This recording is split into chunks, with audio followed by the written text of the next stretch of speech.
President Aquino has a fresh warning to crooks in the Philippine National Police. He says a jail time awaits erring policemen and those engaged in criminal activities. The chief executive issued the warning during the change of command ceremony at the PNP headquarters at Camp Crame in Quezon City. Deputy Director General Alan Purisima took over from PNP Chief Nicanor Bartolome, who retired effective today. Elena Luna filed the report.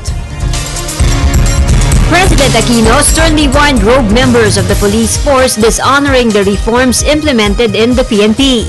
He gave the warning in Camp Crame while attending the PNP change of command ceremony.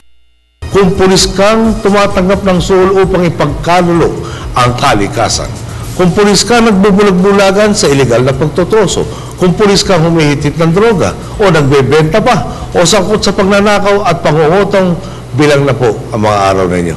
Malinaw ang hatas ko at hindi optional ang pagsunod sa batas.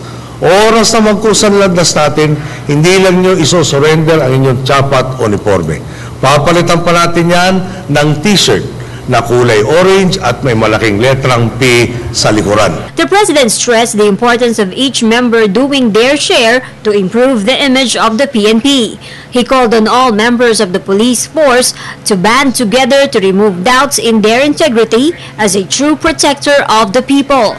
Balita ko nga po ay karon sila na ang Christmas party sa lahat ng unit ng ating pulisya upang maghandog ng tulong sa mga biktima ng Bagyong Pablo. Po talaga ng puso ang bunga ng inyong kawang gawa. 7.5 million pesos po ang binalita mula sa tigli 50 pisong kontribusyon ng bawat membro sa inyong pong hanay. Maraming salamat po sa kalingat pag-aaruga. Malaking tulong po ito sa pagbabangon ng libo-libong nating mga kababayan. As he formally installed the new PNP chief, the chief executive lauded Police Director General Nicanor Bartolome for his selfless act. By retiring early, Bartolome gave way for Deputy Director General Alan Purisima to prepare early for next year's election. May panahon naman siguro dapat masabi natin, talagang nag-ambag ka na sa ikabubuti ng lipunan, talagang nakita natin tumutuka sa iyong salita. Palagay ko, ang dapat na masabihin ng taong bayan sa iyo, maraming salamat, Nick. Tanging tunay kang timon ng ating kapulisan.